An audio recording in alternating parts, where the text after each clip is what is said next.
Here's a second look at the Belper Mills before the Jubilee Clock Tower was added to the West Mill on the left in 1898.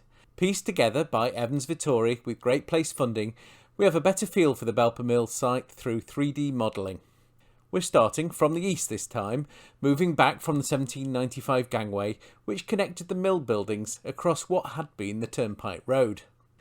Turning towards the West Mill site, there's a break in the high boundary wall, leading through to the stabling area of the site.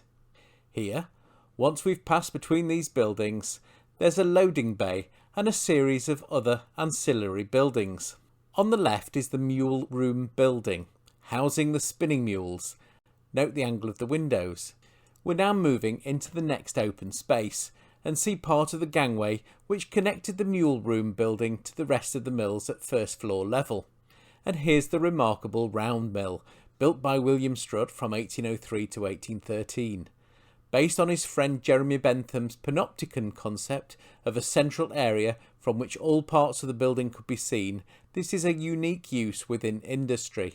As we move between the mill and the boundary wall, there are a series of small stores and possibly stables. Then we rise up for a closer view of the West Mill with its clock faces on the gables and cupola on the top.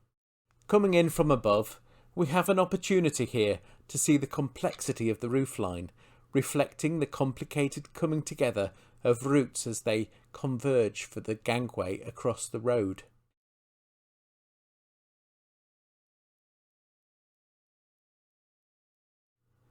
Following the gangway back to the mule room building, note those angled windows again, we turn right and follow the wall of the reeling mill.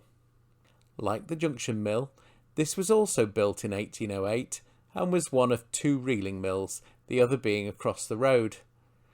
Now we're coming out by the stables and stores at the rear of the site. Here is where the water which powered the water wheels of the South Mill, having passed under the road, leaves the site to return to the River Derwent.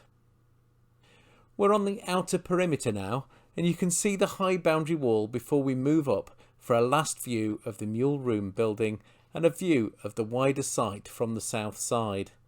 It's an L-shaped building of significant size, rarely mentioned, but clearly at one time had a key role in the working of the site. Moving round to the west, we get a better feel for the scale of the West Junction and Reeling mills and can see the water wheels on both sides of the West Mill before they were replaced by turbines.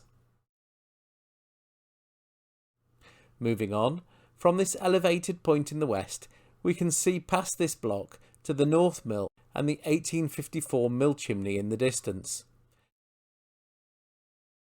As we follow the river's edge, we move past the flat-roofed western wing of the West Mill and the stores before reaching Bridgefoot House, a foreman's house by the river bridge. And we end on a final look along the road to the gangway and beyond that our starting point at the triangle. Continue your look around the Belper Mills before 1898 and in 1921, as well as the Milford Mills in the other videos within this series.